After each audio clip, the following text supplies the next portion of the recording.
एक जाटनी अपने खेत में गोबर पाट रही थी, अर्थात गोबर के उपले बना रही थी और साथ साथ मुंह से तिल चबा रही थी। तभी वहां से राजा का बिगड़ा हुआ नौजवान लड़का गुजरा। जब उसकी नजर उपले बनाती हुई उस नौजवान सुंदरी पर पड़ी तो उसने सोचा, क्यों ना इसके साथ थोड़ी ठिठौली की जाए। इस सोच के साथ वो अपने घोड़े को उसके थोड़ा करीब लेकर गया और उस जाटनी से बोला, तिल थापणी गोबर चाबणी ई गांव को के नाव, अर्थात तिल बनाने वाली और गोबर चबाने वाली इस गांव का नाम क्या है। जाट की लड़की भी बड़ी तेज तर्रार थी, उसने भी कुंवर को उसी ढंग से उत्तर दिया, सेल चढ़िया घोड़ा फर्क कावड़िया ताव गांव को नाम ई टेली, अर्थात राजकुमार पर चढ़े हुए घोड़े इस गांव का नाम टेली है। जाटनी की हाजिर जवाबी और उसके नहले पर दहले वाले जवाब को सुन राजकुमार के तन बदन में आग लग गई। वो ठहरा राजा का लड़का और वो मामूली से जमींदार की लड़की। गुस्से से लाल पीला होता हुआ राजकुंवर जाटनी से बोला, तेरी ये मजाल, तू राजा के लड़के को उल्टा जवाब दे। मैं तेरे साथ ऐसी कहानी करूंगा कि तू सदा याद रखेगी कि तेरा पाला किससे पड़ा था। मैं तुझसे विवाह करूंगा और चौथे फेरे में ही तुझे छोड़ दूंगा। ना तो तू ब्याही रहेगी और ना कुंवारी। इतनी बात कह कुंवर वहां से जाने लगा। अब जाटनी उसे ऐसे कैसे जाने देती। उसने कहा, रुक राजा की घमंडी औलाद, अब मेरी भी बात सुनता जा। तू बड़ा राजकुमार बना फिरता है ना। अगर तेरे ही सगे बेटे से तेरा काला मुंह करवाकर, तुझे 7 जूते मरवाकर तेरे इस घमंड को चूर चूर ना किया तो मैं भी असल जाट की औलाद नहीं। जाटनी की बात सुन कुंवर चुपचाप बिना कुछ बोले वहां से चला गया। राजमहल लौटकर उसने खाना पीना छोड़ दिया और अनशन करने लगा। इकलौते बेटे के अचानक बदले इस व्यवहार से राजा और रानी बहुत परेशान हुए। उन्हें समझ नहीं आ रहा था कि क्यों कुंवर ने अचानक खाना पीना छोड़ दिया। जब भी वे उससे इन सब की वजह जानना चाहते तो वो हर बार बात को टाल देता। राजा इसी सोच में परेशान बैठा था। तब रानी ने उससे कहा, महाराज, नया खून है, अभी अभी जवानी में पैर रखा है, क्या पता कुछ ऐसा हो गया हो जिसे वो अपने माँ बाप के साथ नहीं बतलाना चाहता हो। राजा बोला, तो फिर क्या करे अब। रानी बोली, महाराज, आप उसके जिगरी दोस्त को बुलवा लो और उसे कुंवर के पास भेजो। उसके आगे कुंवर जरूर अपने मन की बात कहेगा। राजा को रानी की बात उचित लगी।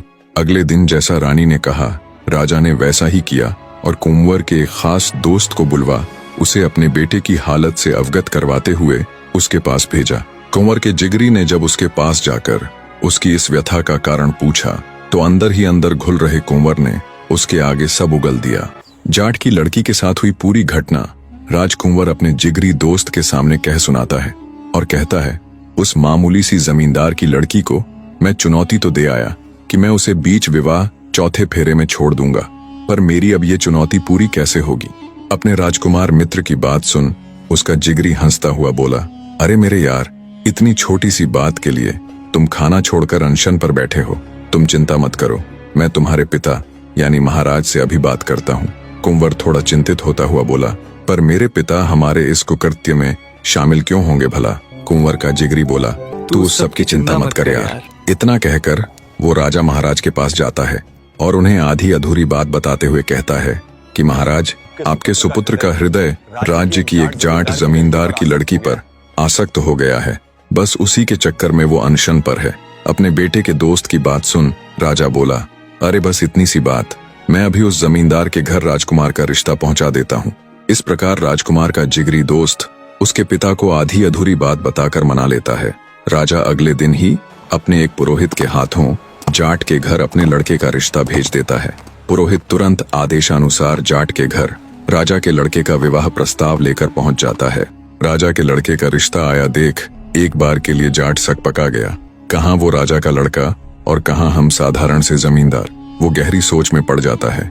उसका दिल इस रिश्ते के लिए गवाही नहीं दे रहा था, पर भला राजा के आदेश को टालने की उसके अंदर क्षमता कहाँ। अंततः वो विवाह के लिए अपनी सहमति जता देता है।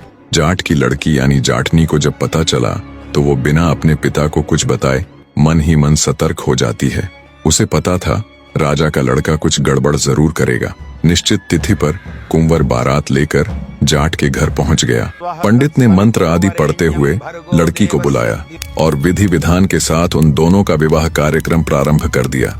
रस्म अनुसार जब उन दोनों के फेरे हुए तो 3 फेरे पूरे होने तक तो कुंवर ने कोई हरकत नहीं की, पर ज्यों ही चौथा फेरा शुरू हुआ वो धड़ मार कर एकदम गिर पड़ा। अब उसके मित्र आदि तो पहले से ही सारी योजना से भली भांति परिचित थे। उन्होंने आनन फानन में हो हल्ला मचाते हुए राजकुमार को उठाया और बोले, कुंवर को मिर्गी का दौरा आया है, ठीक होने पर इसे वापस ले आएंगे। इतना कहते हुए उन्होंने कुंवर को पालकी में लिटा दिया और शादी के बीच ही उसे ले गए। इधर जाटनी भी पहले से ही सतर्क थी, उसे कुंवर के मंसूबों का अच्छे से पता था।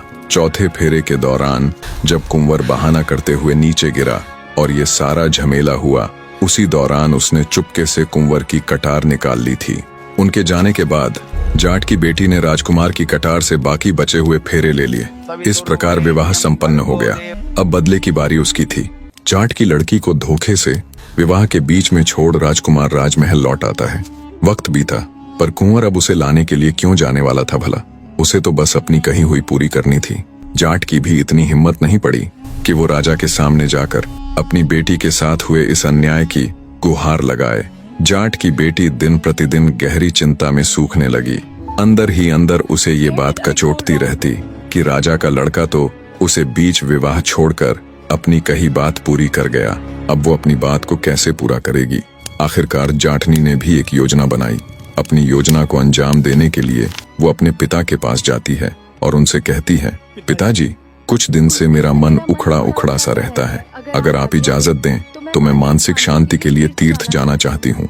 जाट ने भी सोचा, ठीक है, तीर्थ आदि घूमने से उसकी बेटी अपने साथ हुए उस हादसे को भूल जाएगी। उसने खुशी खुशी अपनी बेटी को तीर्थ जाने की इजाजत दे दी और जाते हुए उसे राह खर्च के लिए बहुत सारा धन आदि भी दे दिया। जाट की बेटी तीर्थ के लिए घर से निकल पड़ती है, पर उसे कौन सा सच में तीर्थ जाना था? उसे तो राजा के लड़के से बदला लेना था। अंततः वो अपनी बनाई योजना अनुसार उसी नगर में जाकर रहने लगी जहां का राजा उस राजकुमार का पिता था। अपने पिता के दिए धन आदि से जाटनी ने नगर के अंदर एक ठीक ठाक घर ले लिया और वो अपना रूप बदलकर गुजरी का रूप धारण कर राजा की नगरी में रहने लगी और कुछ बढ़िया नस्ल की गाय ले ली। योजना के तहत वो अपनी गायों को हरे चारे के साथ साथ बहुत से सूखे मेवे खिलाती। मेवे चराने से गाय का दूध अति उत्तम होता चला गया।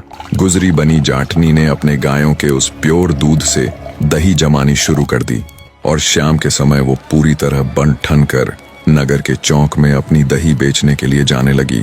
जो कोई भी उस गुजरी से दही खरीदने आता और जब दही के दाम पूछता तो गुजरी दही का भाव 100 रुपये बताती। उस समय 100 रुपये बहुत अधिक होते थे। एक दिन राजकुमार का दोस्त जब चौराहे से गुजरा तो उसने भी गुजरी बनी जाटनी से दही का भाव पूछा। 100 रुपये बताने पर उसने सोचा, अवश्य ही कोई खास प्रकार की दही होगी, इसलिए इसका मूल्य इतना अधिक है। उसने गुजरी से वो दही खरीद ली और राजमहल जाकर वो दही उसने राजकुमार को दे दी। राजकुमार ने जब दही का स्वाद चखा तो उसकी तबीयत फड़क उठी। एक राजकुमार होते हुए भी उसने ऐसी स्वादिष्ट दही कभी नहीं खाई थी।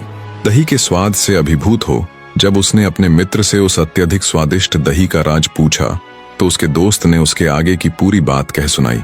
राजकुमार ने सोचा, जिसकी दही इतनी स्वादिष्ट, इतनी उत्तम है, वो स्वयं कैसी होगी? ऐसा सोचकर वो अगले दिन खुद गुजरी के पास जाने का विचार करता है। गुजरी आम दिनों की ही तरह नगर के चौराहे में खड़ी अपनी दही बेच रही थी। तभी राजकुमार उस गुजरी के पास आता है और उससे दही देने को कहता है। वो ये बिल्कुल भी नहीं पहचान सका कि ये गुजरी और कोई नहीं बल्कि वही जाटनी है जिसे उसने विवाह के बीच में ही छोड़ दिया था। राजा का लड़का गुजरी के रूप सौंदर्य पर आसक्त हो जाता है। गुजरी यानी जाटनी की तो शुरू से ही ये योजना थी कि वो किसी प्रकार राजा के लड़के को अपने जाल में फांस सके।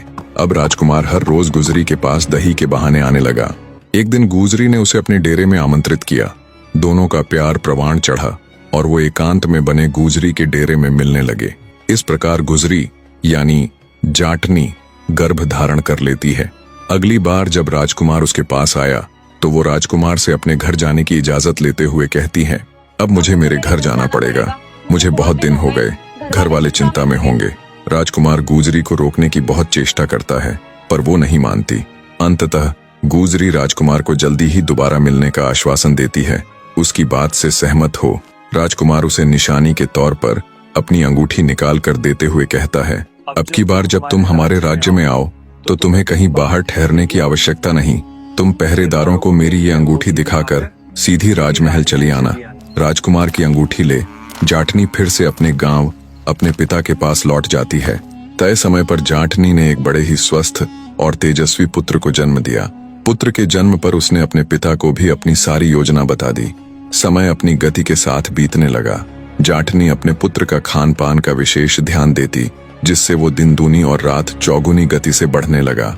जाटनी से पैदा हुआ वो तेजस्वी लड़का अपनी उम्र के सभी लड़कों से होशियार और बलवान था। खेल खेल में वो अपने साथ खेलने वाले दूसरे लड़कों को पीट दिया करता था। ऐसे ही एक दिन जब वो खेल रहा था तो उसने एक ब्राह्मण के लड़के को घोड़ा बनाया और खुद उस पर सवार हो गया। घोड़े बने उस लड़के को जाटनी के लड़के ने बुरी तरह से पीट दिया। रोते चिल्लाते ब्राह्मण का लड़का जब अपने घर जाकर अपनी माँ को सारा माजरा बताता है तो उसकी माँ जल भुन उठती है। अत्यंत क्रोधित होते हुए वो जाट के घर जाती है और जाटनी पर बिफर पड़ती है। छिनाल कहीं की, ना जाने किसका लड़का लाई है। गांव के सभी लड़कों की नाक में दम किया हुआ है।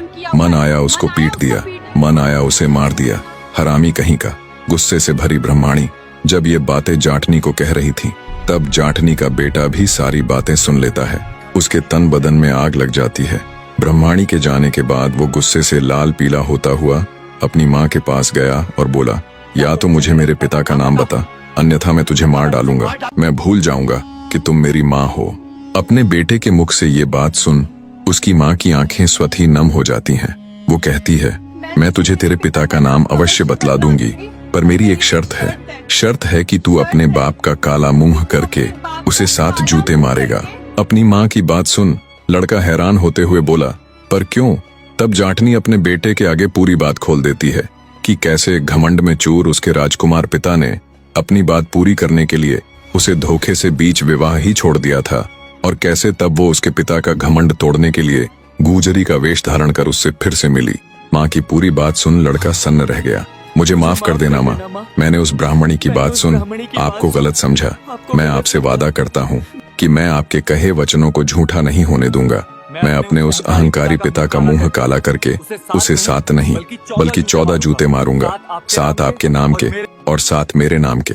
अपनी माँ से ये वायदा कर जाटनी का बेटा अपने पिता के नगर की तरफ चल पड़ता है। दूसरी तरफ राजकुमार ने अपने पिता के निधन उपरांत राजकाज खुद संभाल लिया था। अब वो राजकुमार नहीं बल्कि संपूर्ण राज्य का राजा था। जाटनी का लड़का जब अपने पिता के नगर में पहुंचा तो उसे भी पता चल गया कि उसका पिता ही अब वहां का राजा है। लड़के ने अपने मन में दृढ़ निश्चय किया कि बेशक उसका पिता राजा हो, पर वो अपना वादा पूरा कर उसे सबक जरूर सिखाएगा। पूरे नगर को अच्छे से घूम फिर कर देखने के बाद जाटनी का लड़का नगर की एक बूढ़ी मालिन के घर ठहर जाता है। मालिन ने पहले तो उसे टरकाना चाहा, पर जब लड़के ने उसे एक सोने का टका दिया तो उसने खुशी खुशी उसे अपने यहाँ ठहरा लिया। रात को जाटनी के लड़के ने पूरे नगर में इश्तिहार चिपका दिए कि 1.5 छेल की नगरी में 2.5 छेल आयो है, ठगाए गो ठगावे गो कोनी। कहानी को बीच में रोककर आपको जाटनी के लड़के के इश्तिहार का मतलब अच्छे से बताता चलूं। दरअसल पुराने समय में 1.5 छेल शब्द का प्रयोग बहुत ही चालाक लोगों के लिए किया जाता था, और 2.5 छेल यानी चालाकों का भी चालाक। तो जाटनी के लड़के ने खुले शब्दों में पूरे नगर को चुनौती दी कि इस शहर के सारे लोग मिलकर भी सिर्फ 1.5 चालाक हैं, और अब उनमें 2.5 चालाक यानी मैं आ गया हूँ। अब कोई उसे ठग नहीं सकता, क्योंकि जो खुद ठगता है उसे ही ठगने वाला कोई नहीं होता। राजा के कानों तक जब ये खुली चुनौती पहुंची तो उसके अहम को बड़ी ठेस पहुंची। तमतमाते हुए राजा ने घोषणा की कि जो कोई भी इस 2.5 छेल को पकड़ेगा वो उसे बहुत बड़े इनाम से नवाजेंगे। राजा की घोषणा नगर में फैली तो मीणा जाति के लोगों ने 2.5 छेल को पकड़ने का बीड़ा उठाया। पुराने समय में मीणा जाति एक बहादुर और योद्धा जाति मानी जाती थी। मीणा जाति के लोग राजा के समक्ष उपस्थित हुए और बड़े आत्मविश्वास के साथ बोले, हम उस दुष्ट 2.5 छेल को पकड़ कर दिखाएंगे। राजा ने खुशी खुशी उन्हें शुभ कामनाएं दी। दूसरी तरफ 2.5 छेल यानी जाटनी का लड़का उस बूढ़ी मालिन से पूछता है, बुढ़िया माई, आज नगर में ये हो हल्ला कैसा है? तब बूढ़ी मालिन बोली, अरे बेटा क्या बताऊं, नगर में कोई 2.5 छेल आया है जिसे पकड़ने का जिम्मा आज मीणा जाति के लोगों ने उठाया है। बूढ़ी मालिन की बात सुन शातिर मुस्कान के साथ 2.5 छेल बोला, ओह तो ये बात है। जैसे ही रात्रि हुई मीणा लोग चौकसी के साथ नगर में निकल पड़ते हैं। दूसरी तरफ 2.5 छेल एक ज्योतिषी का रूप धारण कर मीनों के घर पहुंच जाता है और उनकी स्त्रियों को इकट्ठा कर उनसे कहता है, आज रात तुम्हारे घर डाकू आने वाले हैं जिनके बदन पर सिर्फ कच्छा होगा और वे गंजे होंगे। इसलिए तुम पहले ही ईंट और पत्थर इकट्ठे कर तैयार रहना। जब वे खुद को घर मालिक बताते हुए अंदर घुसना चाहे तो उन पर ईंट पत्थर बरसा देना। इस तरह ज्योतिषी रूपी अढ़ाई छैल मीणाओं की स्त्रियों को बहला फुसलाकर वहां से चला जाता है। फिर वो एक नाई यानी बाल काटने वाले का रूप धारण कर एक तालाब के किनारे बैठ जाता है। घूमते घूमते जब मीणा लोग तालाब की तरफ आए तो उन्होंने उससे पूछा, कौन है रे तू और इस समय यहाँ क्या कर रहा है? तब नाई रूपी अढ़ाई छैल बोला, दरअसल आज रात अढ़ाई छैल अपनी हजामत यानी दाढ़ी बनवाने के लिए मेरे पास आने वाला है, बस उसी के इंतजार में बैठा हूँ। नाई की बात सुन मीणा लोगों की आंखें चमक उठी। अढ़ाई छैल आने वाला है। वे नाई से बोले, हम भी यहाँ छिपकर उसका इंतजार करेंगे। तब नाई बोला, नहीं नहीं, ऐसे तो वो तुम्हें पहचान लेगा।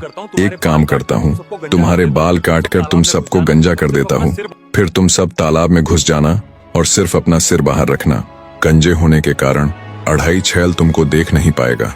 जैसे ही वो आए तुम तुरंत उसे पकड़ लेना। और एक बात याद रखना, जब तुम्हें राजा से अढ़ाई छैल को पकड़ने का इनाम मिले तो मुझे मत भूल जाना। इस तरह नाई रूपी अढ़ाई छैल मीणा लोगों को भी बेवकूफ बना देता है और वे खुशी खुशी उसके कहे अनुसार करते हैं। जब वे गंजे होकर पानी में उतरे तो अढ़ाई छैल उनके वस्त्रों को वहां से उठाकर चंपत हो जाता है और वे तालाब में उसका इंतजार कर रहे थे। जब अढ़ाई छैल के इंतजार में मीणा लोगों को तालाब के अंदर बैठे आधी रात से भी ज्यादा गुजर गई, तब उनकी बुद्धि ने काम किया कि हो ना हो वो हरामखोर नाई ही अढ़ाई छैल था जो हम सबको बेवकूफ बना गया। वे दुखी मन से तालाब से निकलते हैं। देखा तो उनके वस्त्र भी गायब हैं। बेचारे कच्चे कच्चे में ही घर की तरफ हो लिए। जैसे ही वो घर पहुंचे तो उनके स्वागत में पहले से ही तैयार उनकी स्त्रियां ईंट और पत्थरों से अपने पतियों का स्वागत करती हैं। वे चिल्लाते रहे कि वे उनके पति हैं, पर वे नहीं रुकी। जब सवेरा हुआ तो उन्होंने अपने पतियों को पहचाना और उन्हें घरों के अंदर लेकर गई। राजा को जब ये पूरा वाक्या मालूम हुआ तो वो खिसिया कर रह गया। उसने विचार किया कि हाँ, दम तो है इस अढ़ाई छैल में। जिन्होंने उसे पकड़ने का बीड़ा उठाया था उसने उल्टा उन्हें ही धूल चटा दी। अढ़ाई छैल की बुद्धि को देखते हुए राजा इनाम की रकम को दुगना कर देता है।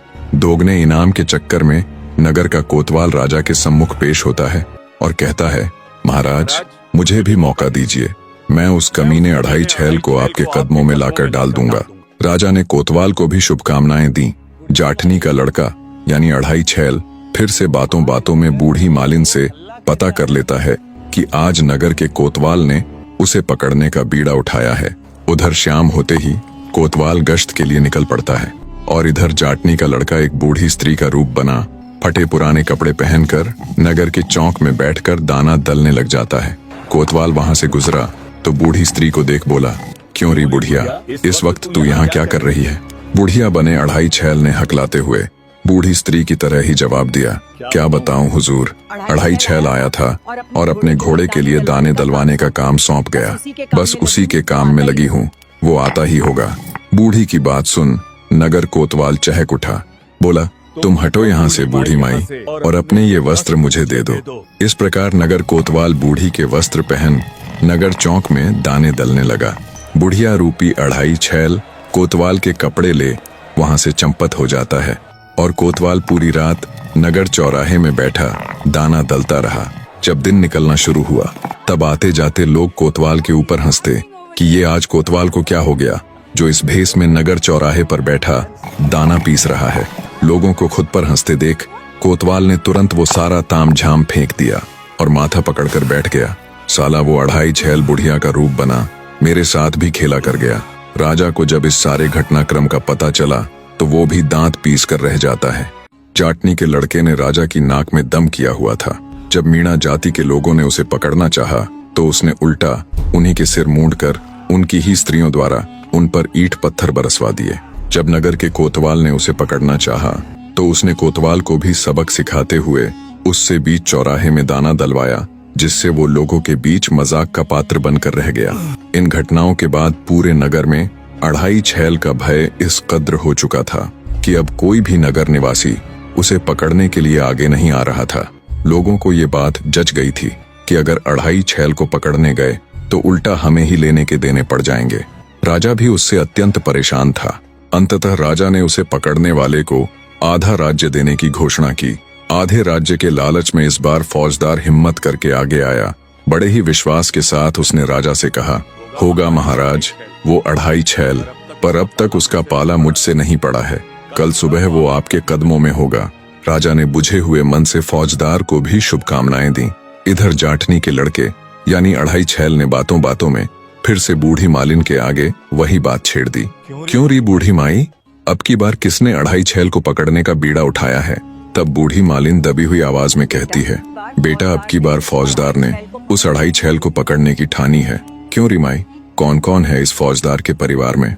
बुढ़िया बोली, बस 3 जन है, खुद फौजदार, उसकी पत्नी और उनकी बेटी, जिसे ब्याहे 12 साल बीत चुके हैं, पर उसका पति कभी उसे लेने के लिए नहीं लौटा। बड़े किस्मत के मारे हैं बेचारे। मालिन की बात सुन जाटनी का लड़का फौजदार को भी सबक सिखाने के लिए एक योजना बनाता है। वो चुपके से ज्योतिषी का रूप धारण कर फौजदार के घर के आसपास घूमने लगता है। कोई बुझा निकलवा लो, किसी का गया हुआ अपना कब लौटेगा भी कि नहीं, ज्योतिषी को सब खबर है। ये कहते हुए जब उसने 3-4 बार फौजदार के घर के आगे चक्कर लगाए तो फौजदार बाहर आया। उसने ज्योतिषी को अंदर बुला उसके आगे अपना दुखड़ा रोया। हे ज्योतिषी, मेरी बेटी की शादी को 12 वर्ष बीत चुके हैं, पर मेरा दामाद उसे लेने के लिए नहीं लौटा।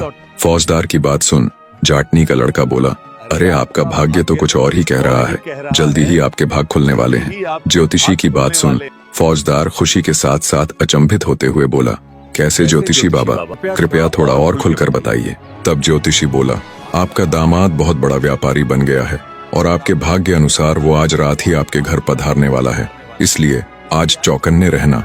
फौजदार बड़ा खुश हुआ। उसने ज्योतिषी को बहुत अच्छी भेंट देकर विदा किया। जिस बाप की जवान बेटी ब्याह के 14 साल बाद भी घर बैठी हो, उसे अगर पता चले कि उसका दामाद पूरे 14 वर्ष बीत जाने के बाद उसकी बेटी को लेने के लिए आने वाला है, तो उसे भला नींद कैसे आ सकती है। बिल्कुल उसी परिस्थिति में आज फौजदार था। वो ज्योतिषी के कहे अनुसार चौकन्ना हुआ अपने दामाद के आने का इंतजार कर रहा था। रात हुई तो जाटनी का लड़का एक व्यापारी का वेश धारण कर फौजदार के घर के आगे ये कहते हुए चक्कर लगाने लगा कि यही आसपास मेरी शादी हुई थी, पता नहीं कौन सा घर था। अब फौजदार तो परिवार सहित पहले से ही कान खड़े कर दामाद के इंतजार में थे। फौजदार तुरंत बाहर निकला और बोला, याद कैसे रहेगा इतने दिनों बाद जो तू आया है, और उसे आदर सहित घर के अंदर ले गया। उसका अच्छे से आतिथ्य किया, उसके लिए घर के ऊपर बने चौबारे में बढ़िया बिस्तर लगवा दिया। दामाद की अच्छे से खातिरदारी करने के बाद फौजदार खुद 2.5 छैल की तलाश में निकल गया। जब आधी रात हुई तब जाटनी के लड़के ने पास सोती हुई फौजदार की लड़की को उठाया और चाकू दिखाकर धमकाते हुए बोला, जरा भी शोर किया तो जान से मार दूंगा, और उसके सारे गहने आदि उतरवा लिए। जाते हुए जाटनी के लड़के ने फौजदार की लड़की को खाट से बांधकर उसके मुंह में कपड़ा ठूंस दिया और बोला, कह देना अपने बाप को कि तू कहाँ 2.5 छैल को बाहर ढूंढता फिर रहा है, वो तो तेरा जमाई बन तेरे घर आया था।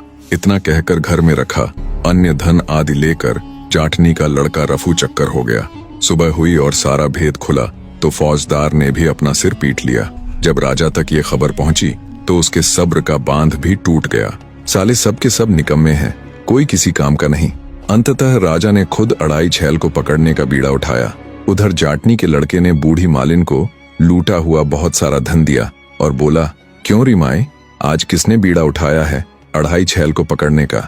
मालिन बोली, अरे बेटा क्या बताऊं, उस 2.5 छैल ने तो पूरे नगर की नींद उड़ा रखी है। अब खुद राजा महाराज ने ही उसे पकड़ने का बीड़ा उठाया है। मालिन की बात सुन शातिर हंसी हंसता हुआ 2.5 छैल बोला, ओह, तो आज राजा साहब खुद निकलेंगे 2.5 छैल को पकड़ने के लिए। इसी दिन का तो उसे शुरू से इंतजार था। रात हुई तो राजा ने नगर के चारों दरवाजे बंद करवा दिए और आखिरी दरवाजे पर अपराधियों को ठोकने वाला काट रखकर खुद वहां पर पहरा देने लग जाता है।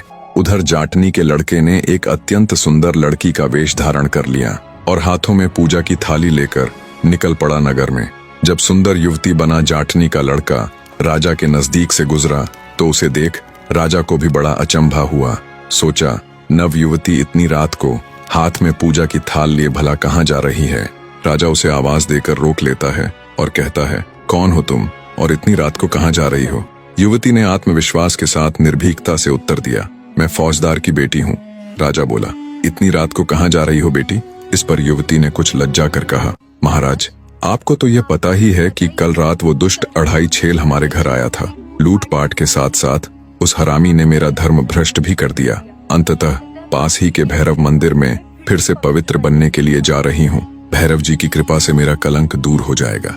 इतना कह युवती रूपी जाटनी का लड़का वहां से चला गया। थोड़ी देर बाद जब वो वापस आया तो फिर से राजा के पास रुक गया और काठ की तरफ इशारा करते हुए उसने राजा से पूछा कि महाराज ये क्या चीज है। राजा बोला, बेटी ये काठ है, इसमें अपराधियों को पकड़कर कस दिया जाता है। आज उस दुष्ट अढ़ाई छेल को पकड़कर इसी के अंदर डालूंगा।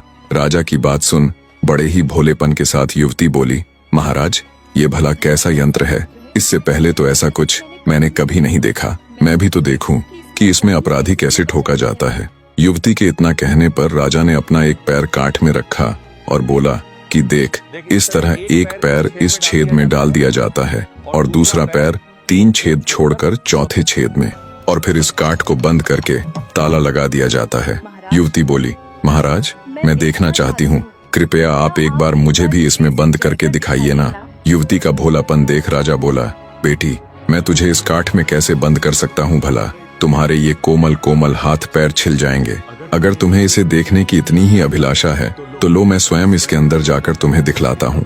इतना कहकर राजा ने अपने दोनों पांव और हाथ उस काठ के अंदर डाल दिए। युवती बना जाटनी का लड़का तो कब से इसी फिराक में था। उसने तुरंत उस काठ को बंद कर ताला जड़ दिया। राजा बोला, ये क्या कर रही हो बेटी, अब मुझे निकालो इसके बाहर, खोल दो इस ताले को। तब जाटनी का लड़का बोला, मैं तेरी कोई बेटी बेटी नहीं हूँ, मैं तो तेरा फूफा अढ़ाई छेल हूँ।